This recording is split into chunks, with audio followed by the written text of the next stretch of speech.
Hello guys, it's Shahed. আজকে আমি তোমাদেরকে টপ 5 হলিউড মুভিসের কথা বলবো। আশা করি তোমাদের মুভিগুলো অনেক ভালো লাগবে। তাহলে চলো ভিডিওটি শুরু করা যাক। এই লিস্টের first movie Mad Max Fury Road, যা একটি once in a lifetime movie এবং যদি হলিউডের বেস্ট অ্যাকশন মুভিজের তালিকা করা হয় তাহলে এই মুভির অবস্থান প্রথমের দিকেই থাকবে। আমাদের লিস্টের সেকেন্ড মুভি হচ্ছে ডেডপুল পার্ট 1। এটি একটি অ্যাকশন কমেডি মুভি এবং আমার তরফ থেকে স্ট্রংলি রেকমেন্ডেড থাকবে যে আপনারা এই মুভিটা হিন্দি ডাব ভার্সনটি দেখুন। এটি আমার অনেক পছন্দের একটা মুভি।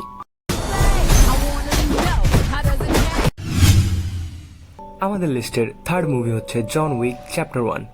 একটা হাজব্যান্ড তার ওয়াইফকে কতটুকু ভালোবাসলে তার দেওয়া একটি কুকুরের জন্য পুরো শহরের গ্যাংস্টারদের সাথে যুদ্ধ ঘোষণা করে, তা এই মুভি না দেখলে বোঝা যাবে না। আমাদের লিস্টের ফোর্থ মুভি হচ্ছে নো এস্কেপ। আপনি যদি একটি বুক কাঁপানো এঙ্গেজ করে রাখার মতন থ্রিলার মুভি দেখতে চান তাহলে এই মুভিটি আপনার জন্য মাস্ট ওয়াচ হয়ে থাকবে। আমাদের লিস্টের ফিফথ মুভি হচ্ছে Pirates of the Caribbean on Strangers Tide. আপনি যদি গভীর সমুদ্রের লুটেরাদের মৃত্যুঞ্জয়ী অমৃত খোঁজার একটি অ্যাডভেঞ্চার মুভি দেখতে চান তাহলে এই মুভিটা আপনার জন্য মাস্ট ওয়াচ।